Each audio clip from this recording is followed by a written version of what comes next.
No, it's okay. We'll begin. Okay, good afternoon, everybody. Apologies, we're starting this session a little later than usual. It's my fault. I work with a Mac and have special fonts on my presentation. So we've done our best, and I want to thank the guys at the back who've done a great job in getting us to where we are. So I'm very glad our head of marketing is not here. This is the lovely corporate font. But anyway, the message will be the same. So before we move on to the panel, I've been asked to just give you a quick sort of 10-15 minute presentation about the sort of thing that we're doing at SoftServe within the UK financial services industry. And I want to just contextualize this a bit because, as you can hopefully hear, although my name is half French, I'm Guillaume. Oh, wait, this one. I'm predominantly British, and when John King, my boss, came up to me and said, you must join SoftServe. We're doing these incredible things. We're an innovative Ukrainian company. And I thought, okay, Ukrainian ice cream. How does this apply? And then I realized that actually my prejudices around Ukrainian companies in general being an outsourcer was really, really wrong. And hopefully today I'm going to show you why that's the case. So SoftServe, you will have heard from a few of us today, but ultimately these slides are actually out of date about every 10 minutes. We are hiring so fast, but there's over 6,000 of us now.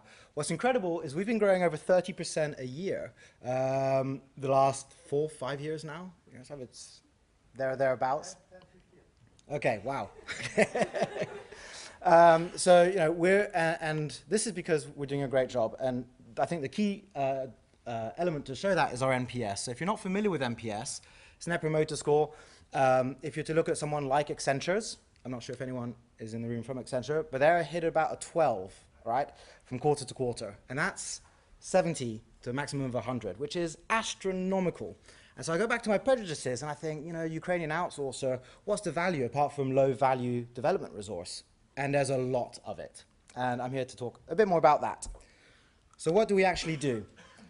So first of all, a lot of our technology projects start with what is termed experience design or design thinking. And I've looked through the attendees here, and I'm not too sure the balance of technical versus business. But design thinking is really trying to bring the business along on a journey that is non-technical, leading them with an innovative way to say, right, is this what you're looking for? When someone says, trader, a large oil organization we're working with says, what does AI mean for my business? Well, I don't know. Let's figure out the sort of things that might apply. And then we take them on a visual, very quick process, which actually doesn't look too much at the plumbing initially. And that's a really key differentiator. Big data and analytics, Internet of Things. This was great yesterday. I was at Google Next yesterday, which is a large Google event. And everyone saw these flashing beacons, beeping and flashing on our table. And, the IoT, what does that have to do with financial services? And we spoke about this use case we've done with another large oil company around predictive maintenance of their physical infrastructure. And we've got something like 30,000 sensors on an oil rig looking at predicting when things might go wrong rather than having to schedule maintenance, which can either be too early, in some occasions too late. And that was a really amazing use case. But we do loads of stuff in IoT. DevOps, the irony here of trying to move legacy infrastructure to a more modern way, if you missed the start of the presentation, is not lost on me, but we spend a lot of time with our clients helping them migrate from stuff they've had for 20, 25 years or more onto a more agile, hybrid, cloud, etc. environment. And we have an awful lot of success with that. Security, it's not by accident, it's in the middle. That's definitely a design element, but security is at the center of everything we do. And I was at a presentation last week when the head of a large trading platform was talking to many of his customers. And he said, when the security guys come and talk to me and want another £2 million to improve our InfoSec, I said, guys, we've never been hacked. Come back to me another time. And he just thought, what? Is this guy serious? And literally, people were squirming in their trousers. Someone put their hand up and said, so you're going to wait until you get hacked. And the conversation didn't go much further. But security is clearly very critical. Digital marketing, innovation is what I'm going to talk about very shortly. AI and R&D. And the R&D team are literally scientists who work 5 years into the future. And it's an incredible place to be working. So I'm hoping from this you're getting a sense that we're not just an outsourcer. In fact, we're far from it. We are a digital advisor and provider to our clients across many industries. Who are those clients? Well, here are some of them. You'll notice a lot of financial institutions, but also some of the large advisors. Deloitte, for example, a big customer of ours. McKinsey, who aren't there, are a large customer of ours. And that's really quite incredible. When you think SoftServe, and you think, well, actually, some of you will have heard because of your Ukrainian heritage, but my biggest challenge as a business development person at SoftServe is actually getting people to realize we exist. And clearly, we're doing a great job with some of the largest companies in the world. So we advise them on what's coming next. We did a recent white paper we've published. We'd be very happy to share it with you afterwards. And these, not to show how clearly you can see, but these are sort of technologies that they're interested in, right? We interviewed about, I think, 800 stakeholders. Cybersecurity is at the top of this list. Cloud computing, digital platforms, CRM, big data management, etc. But the core piece here is that we're listening to the market, we're listening to what they have to say, and we're focusing our business to address these needs. But it's not enough to understand that technology is just technology. And we've come back to the human. And personalization, again, whether it's banking, financial, insurance, healthcare, retail. Retail is obviously quite far ahead, and they do an awful lot of personalization stuff. But we have a real hard time convincing people that whether you're a risk manager or a retailer, you need to focus on the human in your technical equation. Because without thinking about the human, it's technology for technology's sake. And I think we heard a lot on the previous panel about blockchain, and blockchain being the solution to looking for a problem. We disagree. We think that we have a number of cases where actually taking the humans in the equation into mind, blockchain is the answer. But Antonina did a good job expressing that earlier. So what's the challenge with innovation? Innovation, I think, people think about generating ideas and making sure that their business is able to adapt and move quickly. Financial services is my particular area of interest and focus, and it's no surprise that they tend to be laggards as far as actually moving to the digital age. But nonetheless, they're very good at coming up with ideas. Ideas themselves are not the problem, right? And I'm sure many of you who are business people here have been dragged along to a workshop by your technology team saying, we've got this great idea, come with us, let's look at what AI can mean for your business. And begrudgingly, the head trader, or whoever he is, or her, comes down to the lovely meeting room and they have a 3-hour workshop. Great. Get back to your desk, and where do those ideas remain? Well, they're on Post-its, they're on whiteboards, they're still in people's heads, or occasionally they're lost, phone call, emails, etc. But ultimately, how do you get those ideas along on a journey and identify the best ideas amongst all those good ones and make people feel included in that part of that journey? You get back, this is someone's inbox, they've got 43 billion emails unread, and then everything's forgotten, right? If you're lucky, you'll have a photograph of your workshop's results on a phone. And this is a real challenge we're seeing in our business, our clients all the time, right? Innovation, innovation, innovation, nothing gets done. So they go out and they buy, well, actually, I forgot, this was very delicate of me, but actually my dots are getting less and less. It's harder and harder to penetrate from ideation to delivery, and now you've got a brick wall. So then they go out and they buy a platform. There's loads of them out there, there's hundreds of ideation platforms. They think, we'll have digital ideas, and together we'll collaborate and innovate around ideas. They get back to their desk and they got 43 billion emails. So how does anything get done? Well, with a company like SoftServe, or indeed the myriad of excellent technology providers in Ukraine, we think that partnership is the key. Because having a platform only results in digital ideas, not actually in getting anything done. So if we take into consideration what we said about the human need, the need to generate ideas, the fact that there's an amazing source of talent that is not just cheap development resource out in Ukraine, we think partnership is the case. So I'd like to take you through a specific example. We had a client who wanted to go through an ideation workshop with their business. This was an investment bank based in Spain, and they have to use data because data is going to drive a personalized experience for all of their customers. And using the innovation platform, using our people, we landed on site and went through a learn, ideate, vote, and experiment phase, which was all encapsulated in our platform. But ultimately, the experiment phase is where it got exciting. And this is where normally people have a lack of bandwidth in human capital. So I'm going to go through the specific example. This was that we ended up with. This was the retail part of the bank who was speaking to the investment bank and said, guys, why don't we look at enabling retail customers to trade on themselves? Okay, well, let's use AI and other technologies to make that happen. Let's change investment banking from B2B to B2C. This is not the customer, but I think this is the LME. I'm confident there aren't many LME people in the room as it's LME week this week. But nonetheless, talking of laggards, this is the last open outcry market in Europe. And when you think about what it takes to become a trader in the LME ring, it's really quite incredible, right? You've got to go through all sorts of qualifications, you've got to educate yourself, you've got to earn the right to be sat on the seats and trade metal. I'd recommend going. You can go have a look. It's down on Moorgate. And we thought, okay, well, how do we stop people having to be traders and go through all this qualification before they can actually invest some of their money on themselves? And we thought about the human, and we thought about algo trading, and we thought, okay, recurrent neural networks, lots of very smart things. Can we make this accessible to Joe Bloggs at his house? Maybe, but is this enough?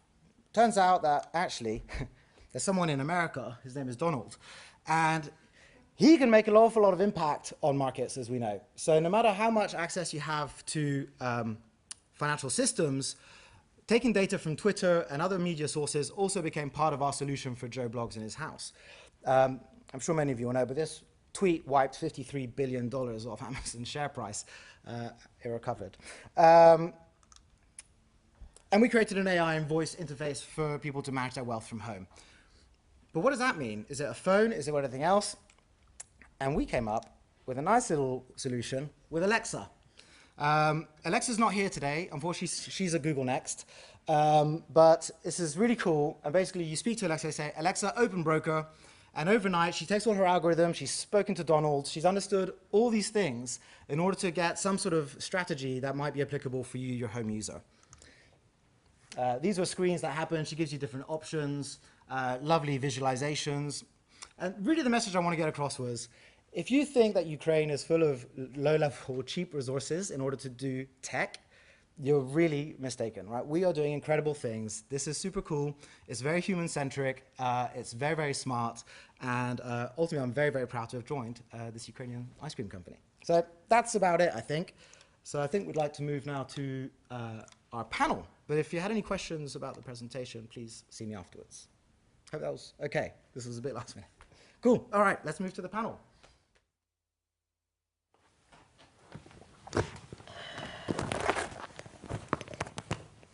Testing. Okay, great.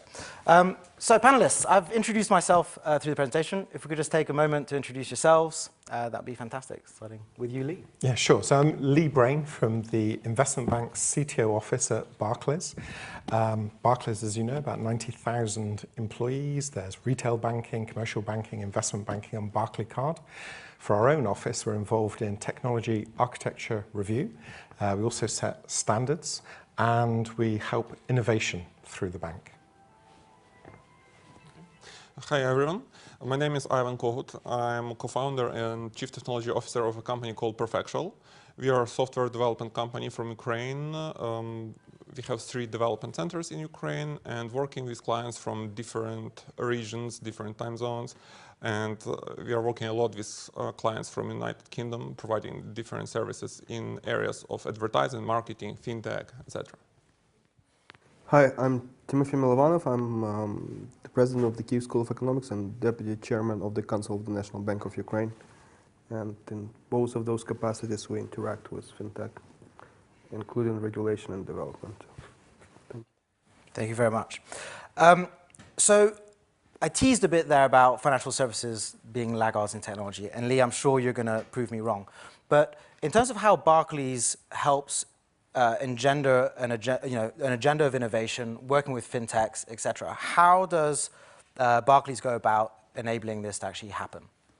I think it's actually a very good observation that many banks are slow to innovate. And you really need to start by accepting that and then working out how to change the culture. So one of the things Barclays put in place about 4 years ago was a major fintech program. The idea here was to expose the people within the bank who may be in legacy thinking mode to some of the innovations that's going on, for example, in London, in Shoreditch, in Manhattan, in certain parts, and all over Europe. So what we did is we set up innovation hubs. They're known as RISE. The one in London has 500 desks for fintech startups. And people within Barclays go there, mix with these people, and try and get some inspiration for leaner, faster, more innovative ways of working. So it's being humble that the very small fintechs can show us many ways of being more agile. We also run some accelerator programs. So in 5 capital cities around the world, normally 2 cohorts per year. There's about 300 to 500 startups apply for each cohort, 10 get through. I think there's 140 so far that have gone through the program. We typically take warrants or shares in those and support them. The goal is to help them get VC funding during a 13-week period. So they come in often with a product at a very early stage. The goal is at the end of the 13 weeks, we showcase them at an event to maybe about 800 people from VC firms. And the goal is to get those startups to the next stage of their journey. And it's not just for those countries. We often get people applying, whether it be Ukraine, Estonia, all over the world to these accelerators that are run in London. And I think that synergy works well. From our own side, I was mentioning to get some inspiration. So 3 years ago, I put a team in there. So we pretended that we were a small fintech startup. I led the team. It was 5 people from the investment bank. We took our suits off. We went to the innovation hub. And during that time, we built a product. It wasn't a real product, but it was to showcase to the industry. And it was that way of behaving like a startup, I think worked. We did in 3 months, which would probably take 2 years if we were to try it just within the bank as is. So the idea of connecting with the fintechs and learning from them, it really works. I probably spend 20–30% of my own time in that space now. Okay, thanks, Lee. Would you say this is common across the large investment banks or retail banks to have this sort of program? No, it's not common. A few are doing it very actively. For example, JP Morgan has a $600 million fund that it spends on fintech per year. Mm-hmm. Barclays, with its accelerator programs and so on, is very active. I've observed some consultancies, such as Accenture, run these, and indeed we're participants, and we can go and assess the small fintechs. But I think there is opportunity for more financial services firms to engage more deeply. I think we've been lucky in a group innovation officer. So he's not really in any one business unit. He's separate from that, and he's got a team of 30 people that are driving these hubs forward. And the goal is for them to connect across the bank. Yeah. So he's got a long-term remit. It's been running several years. And I think the success is good. It's good for the brand of the bank. Yeah. And also there's a huge number of alumni that have gone through the program, raised funds, and so it's working for them. Awesome. Thank you. Yeah. Ivan, we spoke on the phone earlier this week, and you mentioned something very interesting about the bias between your US business and the UK business.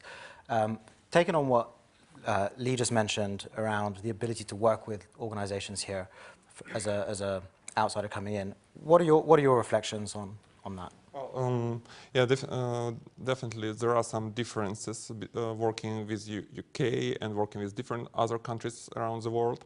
As many of Ukrainian companies, we started to work on US market first. And we came to UK market with some background, some experience working on US market, and we had to adapt our approach because UK market is slightly different in terms of decision making, in terms of speed, in terms of communication, relationship building, etc. I would say that UK is much more relationship based rather than US. It's not, I cannot say it's good or it's bad, it's just the fact. And if you want to be successful here in UK market, we need to adapt. And the benefits for us is that when you start working with a UK company, usually this relationship lasts much longer than other markets. If we do a good job as a reliable partner for UK company, we both succeed, our client and we are software provider. Thanks. Okay. And Timothy, we didn't get a chance to speak earlier in the week, but we spoke earlier today about the importance, you think, of both Ukrainian and British governments' role in enabling the regulation to help engender collaboration between the areas. I mean, what are your thoughts on the role of regulation for collaboration? I think it's fascinating the challenges which the regulators have currently, with fintech being one of them. We had panels on blockchain earlier. I am in the central bank. I'm on the council of the central bank of a developing country where, let's say, the issue of capital control, so sovereignty of the monetary policy, these are jargon terms, but fundamentally the regulator might be concerned about several things such as tax evasion and using capital to move out of the country in order to avoid tax, being taxed, or fluid capital flows during the economic or political shocks that can destabilize the country, or the ability to conduct the interest rate policy in an effective way. And these things are being challenged explicitly by the innovation. And I think that's a good thing. That's a good thing. Now, the question is how regulators respond to that. And a natural response in a developing country would be different from that of the developed country. In the developed country, there would be a lot of emphasis. That's my impression. I'm not going to speak for the regulatory body of any developed country because I'm not in that capacity. But my impression from the interaction with the different regulators that the developed countries would be mostly concerned about consumer protection and would tolerate innovation, even though their public opinion, sort of public statement would be that this is very risky, very critical, but they would delay developing regulation until it becomes clear what the value added to the market or to the economy is. And they're very careful in not destroying the potential for the economic growth.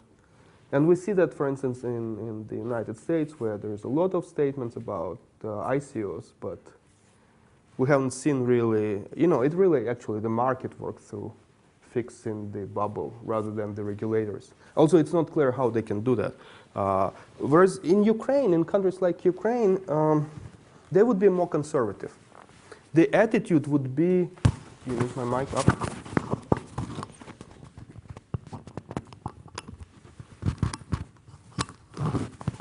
All right. So in Ukraine, you actually would have very conservative law enforcement agencies who would create disincentives for innovation or would push the innovation markets into the gray areas. That has a very negative effect on something you just alluded earlier, saying that you need to change the mentality. This outsource mentality a little bit is coming from the fact that the Ukrainian human capital is trying to hide a little bit. They're not, they don't go out being, we're proud. You're here saying you're proud, but if we take some people in the room here, they're very successful innovators. They actually raised funds, they have created, but they might not be very comfortable speaking explicitly about their successes even here. Because there might be consequences tomorrow when they come back to Ukraine. Tax authorities might start asking questions. So I think that's a real challenge for Ukraine and also untapped potential.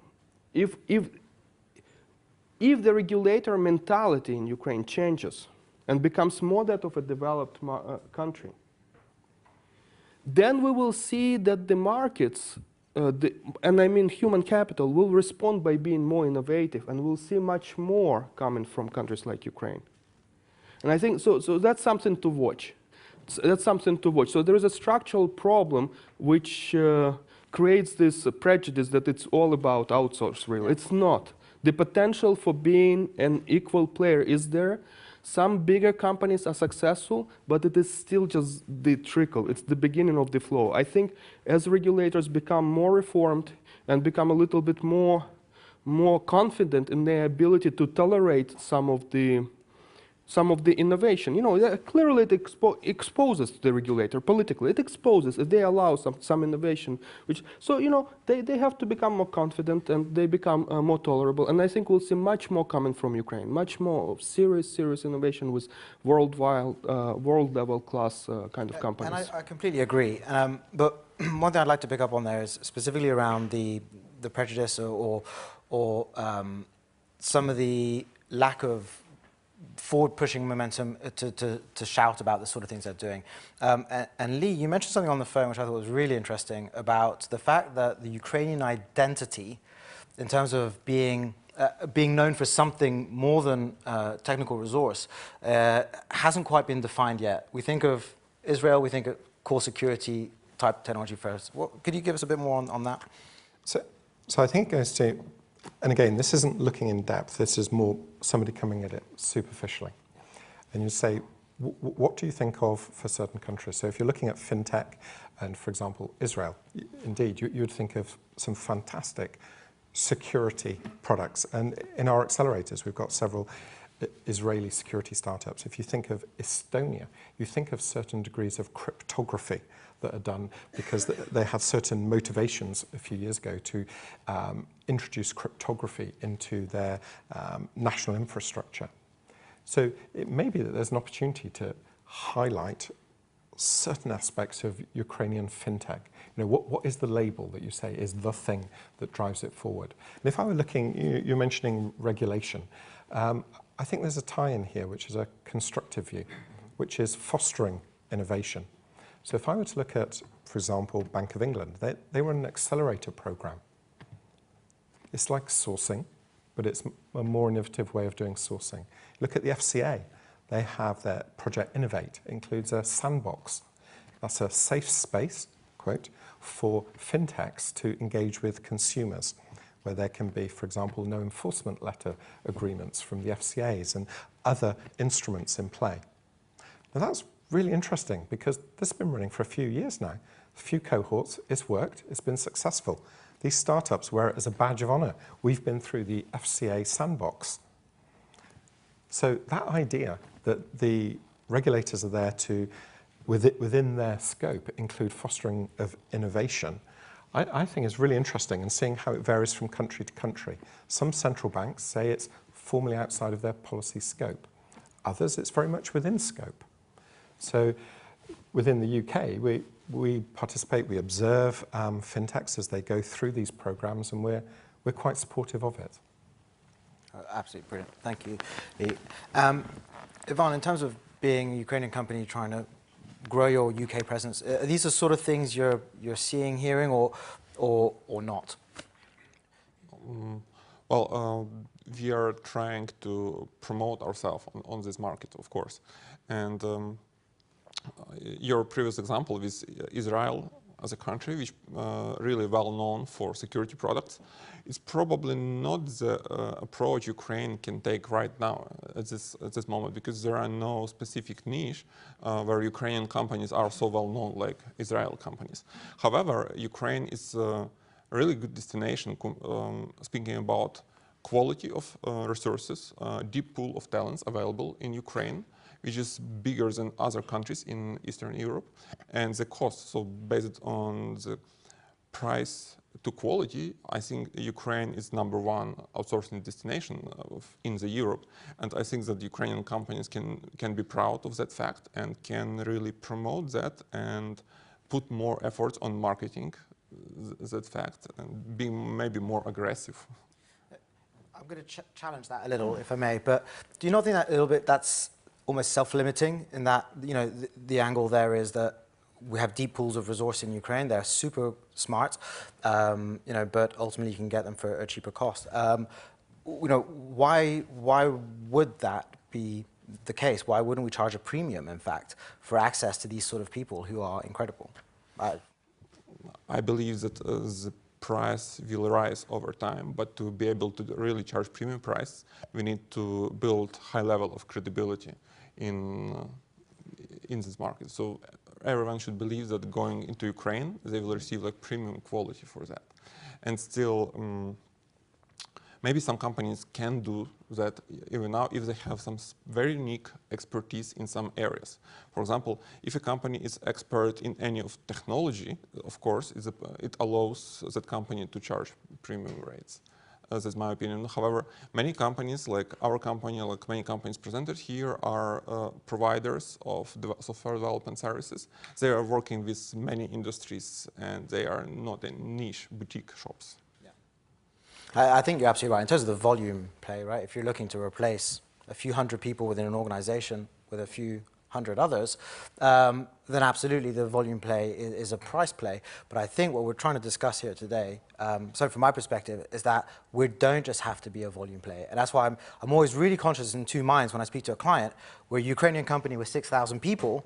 The last thing I want them to think is, oh, you want to put 300 people into my organization. Because I don't. I want to help you innovate and do something really, really funky and cool using teams of 10, 15 people as you would elsewhere. But yeah, absolutely valid point nonetheless. That I would like to add sure. to your point, of course.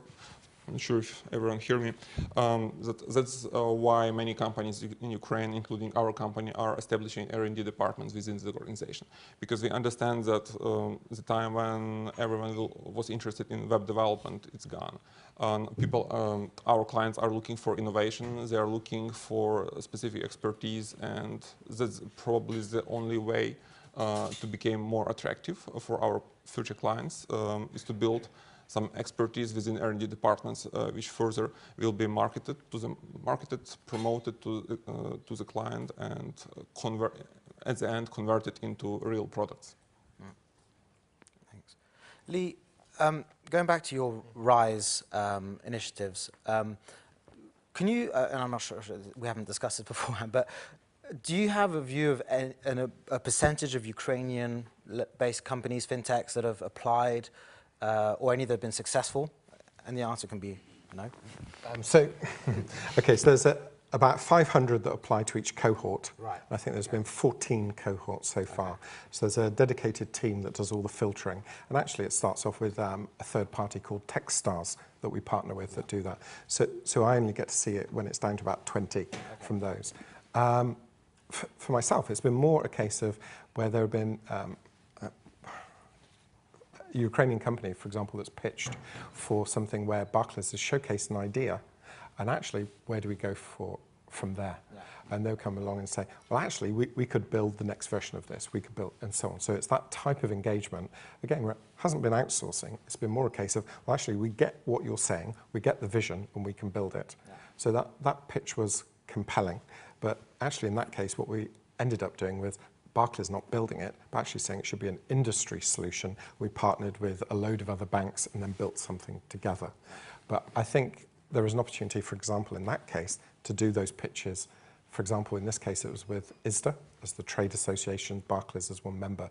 So I think there is an opportunity there to do maybe some more aggressive pitching to those industry initiatives, where in London and New York, you'd have the wining and dining, the whole pitching, in order to get and win the RFPs. Yeah. So I haven't observed a large number participating against the request for proposals yet. And I think that would be the opportunity. And maybe that's because that isn't necessarily viewed as an outsourcing play. That's a dedicated specialism in that area, which may be a tech provider for derivatives processing or similar. Yeah, so I think what we're hearing is actually kind of things that are odds, right? The Ukrainian identity is sort of shy in terms of coming forward with all the cool things they do, but ultimately what we need to be is more assertive, prouder, more forward, engaging. Well, my observation has been for the London cohorts, we get many applying from the US. Right. We also run a US one. It's just they're actively going out and then hammering wherever the cohorts are in the world, going over there camping for 3 months and so on. So, yeah, I observe that from the US, for example. Yeah. It'd be interesting to find out how many Ukrainian companies have applied, but we can take that offline. Okay, Timothy, I see you thinking deeply. Are you? As a professor. Yes. What are your comments or observations on what we've been discussing in the last few minutes? Yeah, I agree with this shyness argument. I think it's critical. I'm gonna just name a couple of things to And they will probably, you know, if you think about even the central bank, or if you think about banks have been criticized, Ukrainian banks recently, in the previous panel, I think. Okay. Let's go here. All right.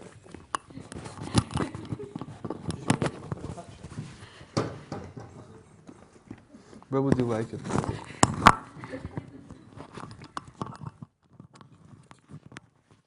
Thank you. Is it good now?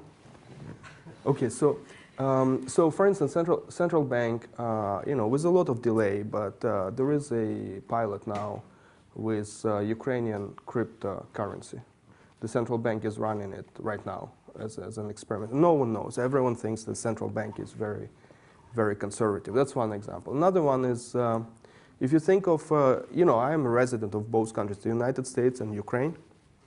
And I use services, financial services in both countries.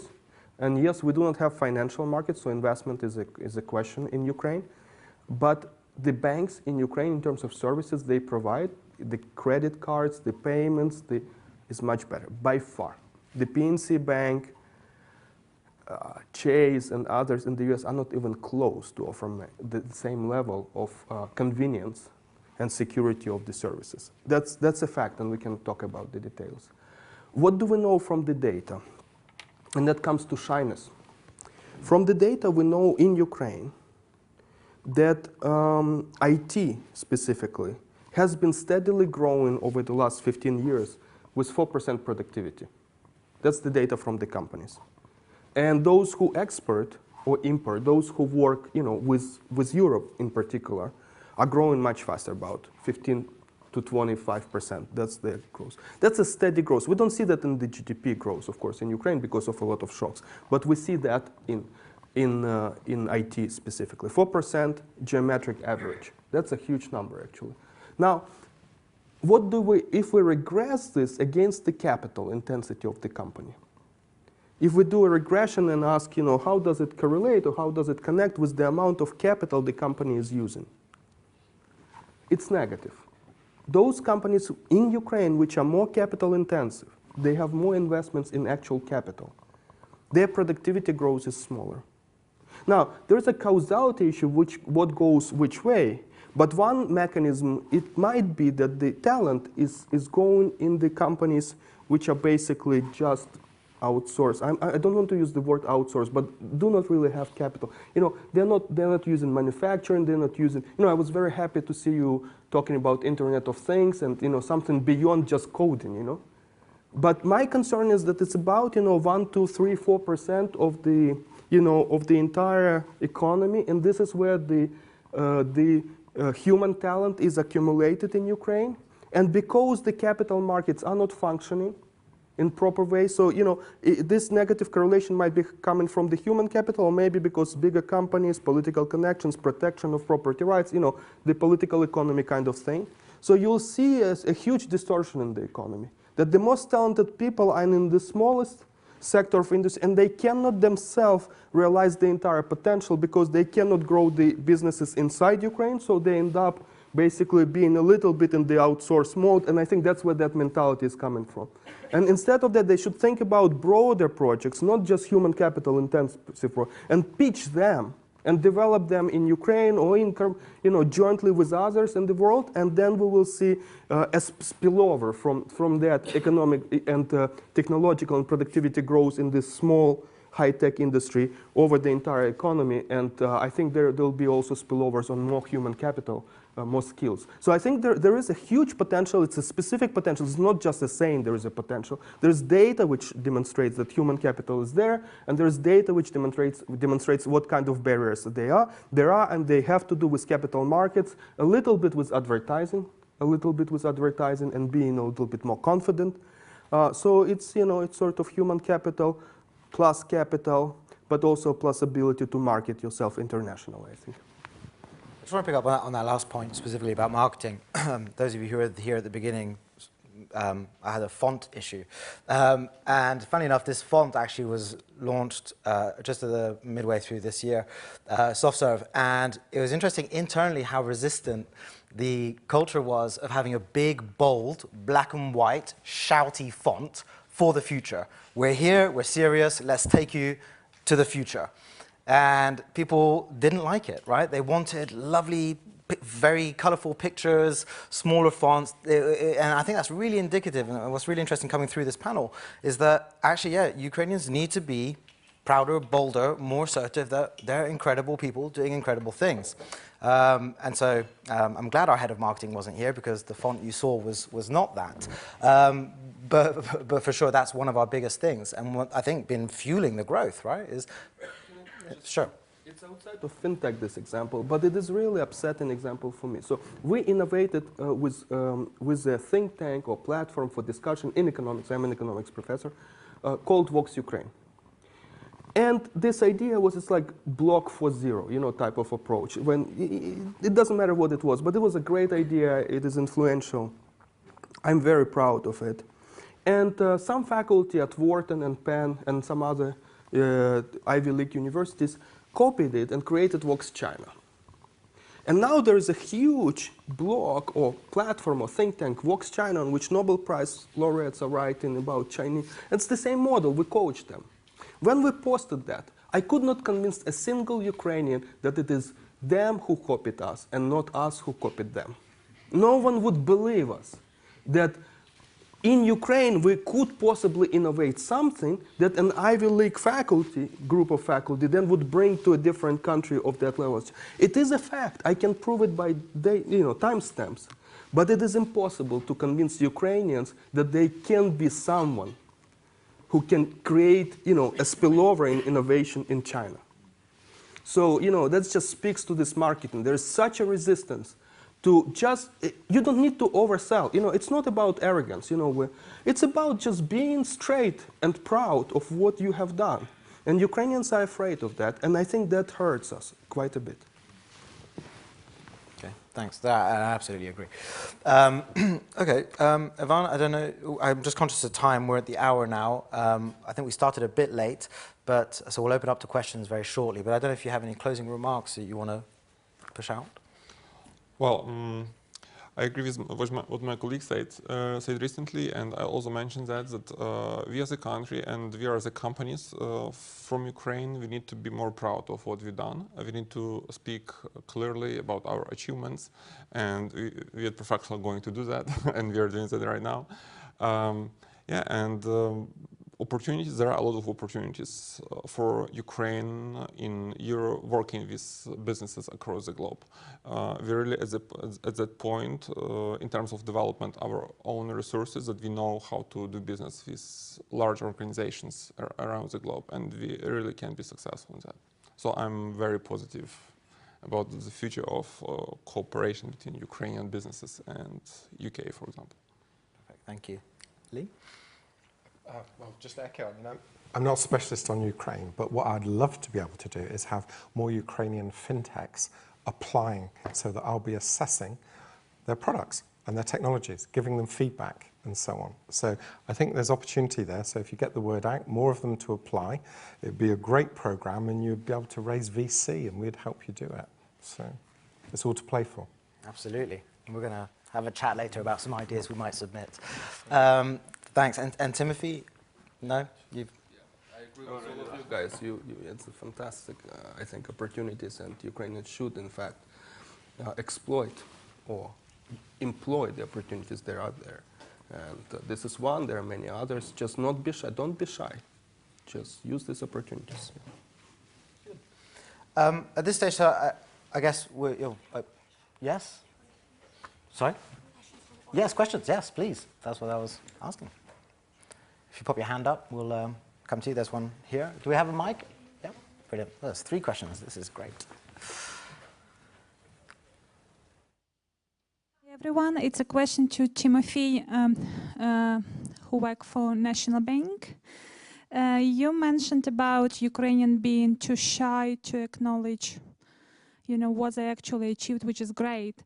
I echo that this problem can exist, but do you think it's like a national thing, or do you think that there are already companies out there who know their value, who go to the market confident, knowledgeable, know how to market themselves, and therefore we are number 3 in the world in terms of the word which people don't like, but still used, outsourcing. So I don't think that problem is this big, but I think that much more can be done. What's your view on it? Okay, so, Thank you. You know, I can be a little bit more outspoken on the answering than on speaking. So first of all, I'm not in the central bank. I'm supervising the central bank. That's an important caveat. Just a caveat. Has nothing to do with anything here. Just a caveat I have to say. I'm a supervisory body. Second, outsourcing is not good enough. Okay, we can do much better. And yes, you're correct. There are very successful companies today, and it's about heterogeneity. It's about bringing others to the level. Yeah. The message was that not everyone does. Yeah, absolutely, absolutely. There are successful companies. There are world-class companies in Ukraine. It's just a trickle. We can do much more. But also, we should not be, outsourcing. This is that's why I was alluding to this 4% of the total GDP having the concentration. They have to scale up. Yeah? They have to do spillovers on other areas, on the industry, so that the entire economy benefits from that. Also, follow-up question about patents. My question will be also about patents, in general. What's your view in terms of, like in technology, you can be very innovative. You can come with a lot of ideas which can have global appeal. And I think it's very important to have proper patenting in place. What's your view on status of patenting in Ukraine? When the property rights, intellectual property rights are not respected as a culture, they have to become. That has to be enforced strictly. Furthermore, we see a drop. The data shows a significant trend in drop of applications to patents in Ukraine. While in mid-90s and mid-2000s it was on par with comparable countries, we see them being phased out. So that's a problem. That speaks to the issues specifically in the university and R&D systems. Basically, a lot of people moved into the production. So where is R&D? It's great that SoftServe is doing R&D. It's fantastic. Maybe that's the future model: partnership between academics and scientists and the companies, because the state is not capable of providing incentives to the academia in Ukraine to engage in world-class R&D today. So it has to be done by the industry, and industry has to consolidate. And that's another, coming back to the same point I'm making, the industry, high-tech industry, should not be hiding from the regulation or from the state. It should engage the state. And that's where the real change will happen. When the industry will consolidate, we see metallurgy being, very powerful politically. And we see very shy IT, on the corners trying to pass some laws. So IT, high-tech, has to be represented much more powerful in the lobbying process in Ukraine, so that we worry and build up the foundations for the continuous innovation in the future. Because the human capital can run out in 10, 15 years if we don't do anything about patency. Yeah, I completely agree. That would take another panel discuss that, yeah. But we should... Nobel Prize at home. I think we have to start with patents. Thank you very much. I wouldn't take more time. Thank you. I think there's a gentleman there, and then the lady. Oh, and this is that one. We've got 3 more. Oh, 4. Thank you so much for such inspiring panel. Dear Tymofiy, a question to you. As honorary president of Kyiv School of Economics, you're involved into teaching new generation of Ukrainian economists. For example, 5 former graduates this year are already working in National Bank in Ukraine. So the question is that as these new graduates are aware about technologies and what potential they could have in Ukraine, they're aware about Bitcoin. They don't know what's Bitcoin from economist perspective, not just in general. I appreciate it. I know there's a number of KSC graduates currently in the room, some working in London. We're trying our best. I think other universities have to step up too. And we talked about the human capital. It's just competition. Everything will be fine. Just keep doing what we are doing. Ukraine, high tech is going to be a superstar country. You might not believe me, but 10 years from now, I promise to you, you think it's not going to happen. It will be a well-recognized brand name in high-tech Ukraine. So just maybe say. Let's just keep doing what we guys all doing. Just a quick question. So you're saying, I just wanted to ask, what are your prediction of how many years it will take for a governmental institution to be tolerant enough to handle or even stimulate economic growth? Yeah, I don't know.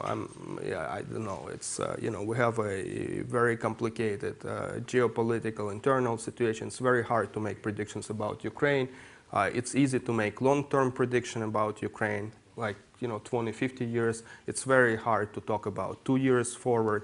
So I don't know how many years. I think it will be great. Okay, this is the message I want to say. I wouldn't be, give it 5, 10 years. It will be fantastic. It's just, a little bit of a hiccup.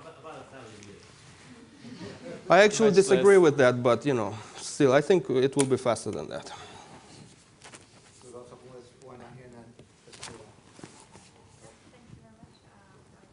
Know if it works. So well, thank you very much for a fantastic panel. And there has been a very interesting remark that Ukraine at the moment is competing a lot on price of software development and outsourcing. And I wouldn't say it's necessarily a bad thing. We can all remember how China was known for fake Louis Vuitton, and now they're competing with Silicon Valley in AI. And actually they're becoming the world-recognized leader. Poland has been the outsourcing capital of Europe for the last 20 years or so.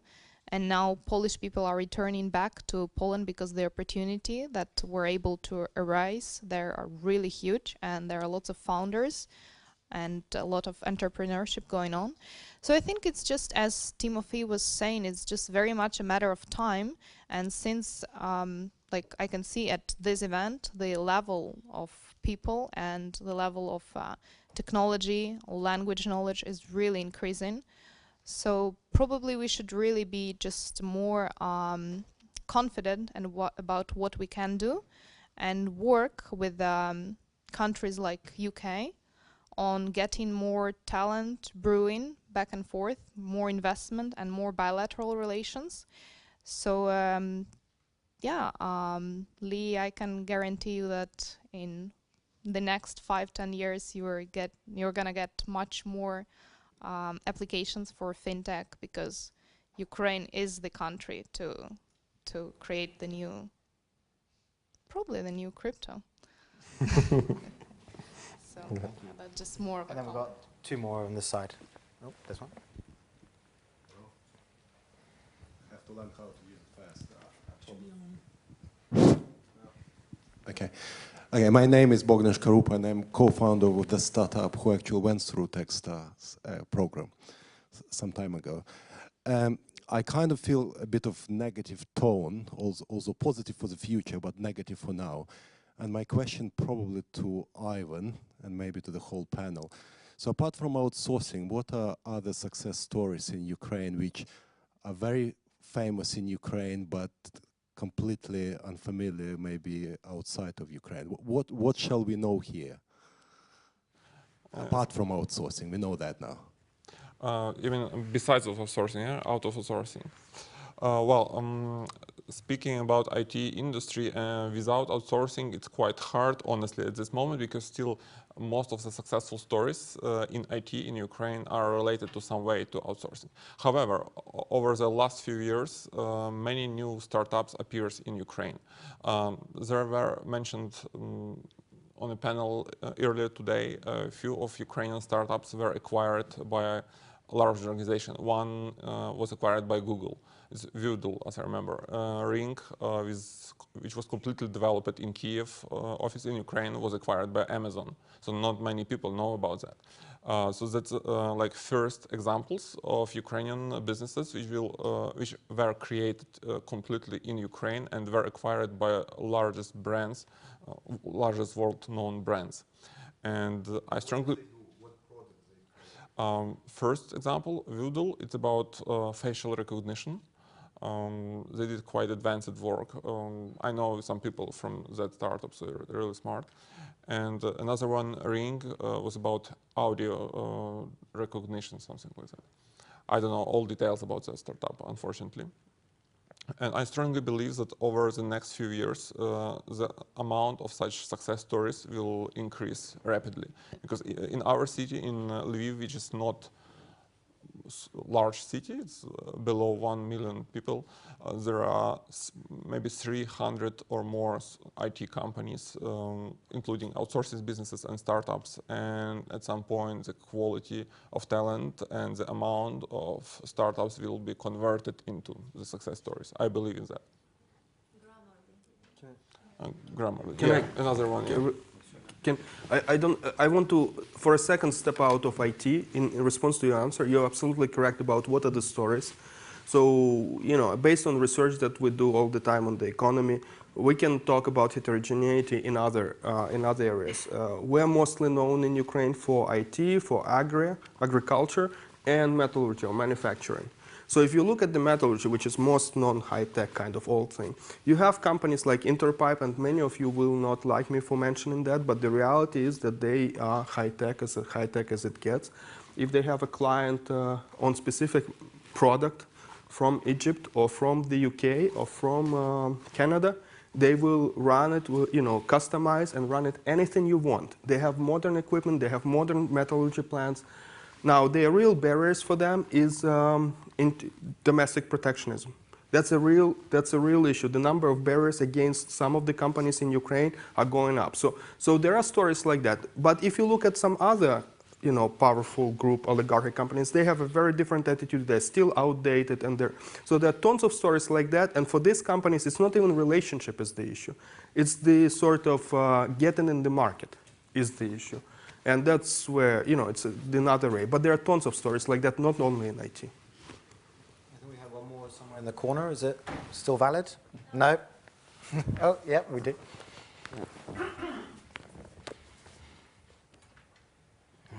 Hi, Giles Farley with ICU. I think this is a question for Guillaume, but whoever wants to answer it. Just when you have, as you're working in fintech and you've got software developers working for you, when they leave, where do they go? Are they moving to competitors? Are they, we hope, starting their own companies? Are they leaving Ukraine for Poland?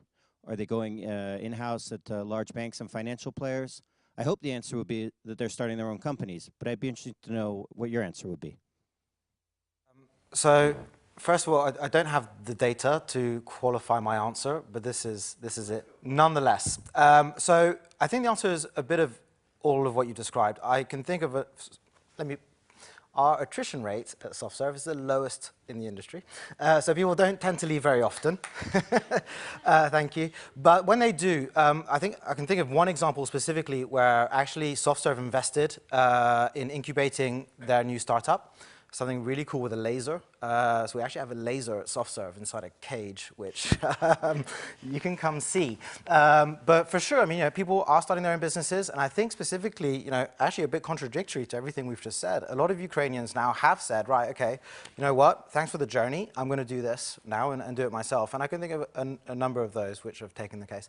What I haven't heard yet is them leaving to go native, but that might just be that I haven't been exposed to it. But I'm not sure that answers your question too much. Sorry, they don't leave. Thanks. So just personal anecdote. So in Barclays, some of the people that have been colleagues and friends have left at different times to join fintechs. For example, James Carlisle, chief engineer at R3. We strategically invested in R3. I liaise with him all the time. It's just like he's still working at Barclays, and he's working on the initiatives. So a bit of flow between organizations, I think, is healthy, whether it's between fintechs and banks and vice versa. Yeah. Thank you. That's it. I think I'm being given the signal. So I think you'll have to come find us afterwards. I apologize. So thank you very much to my panelists. You were excellent. I'm quite humbled to be in such great minds, presence of great minds. If you'd like to come see us afterwards, please do. And we look forward to the next one. Thank you. Thank you.